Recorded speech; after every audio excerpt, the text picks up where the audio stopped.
Christian perfection is the great goal of the Christian life, in John Wesley's thinking, as we saw yesterday, and it's possible now, not only when we die. Perhaps this will make more sense to you when you hear Wesley's words from his sermon entitled On Perfection. The perfection I teach is perfect love. Loving God with all the heart, receiving Christ as prophet, priest, and king, to reign alone over all our thoughts, words, and actions. The Pharisees placed their religion in doing so many things or refraining from so many things. Christ placed his in loving God and neighbor. Of course, Wesley is basing this on Jesus' own words about the greatest commandment, to love the Lord your God with all your heart and with all your soul and with all your mind and with all your strength, and to love your neighbor as yourself. Jesus said there's no commandment greater than these. That's Mark 12, verse 30 and 31.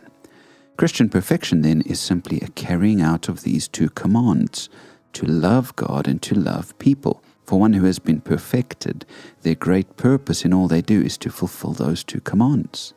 And remember that this does not mean a perfect performance of these things. Maybe this is why we tend not to like the term perfection. And Wesley didn't either. Because in our minds, perfect means something that can't be improved upon. But this is not what scriptural perfection is. In the New Testament sense, it's a perfection of loving intention, not a perfect performance. In fact, Richard S. Taylor, a great Nazarene theologian, put it beautifully in his book, A Right Conception of Sin. Perfect love in the human heart is entirely compatible with 1,000 infirmities in judgment and mistakes in practice. And we could draw a multitude of illustrations from the relationship between an innocent, adoring child and a parent to prove this truth. How perfect the love may be in attempting to please, yet how faulty the performance.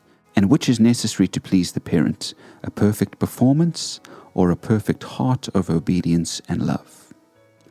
You see his point. When a child makes a gift for their parent, like a drawing or a card, is it a perfect work of art? Certainly not.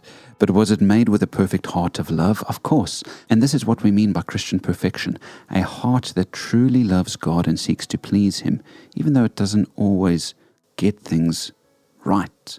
Is it possible to be this committed to God? I believe so.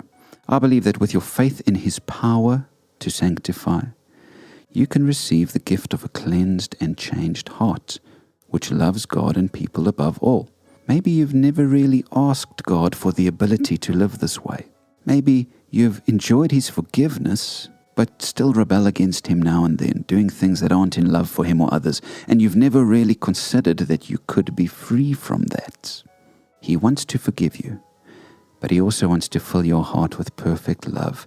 I pray that your life and mine will be truly marked by perfect love as we submit to Jesus and believe in his ability to hold us in holiness, not following the rules like the Pharisees, but doing all we do in love like Jesus did.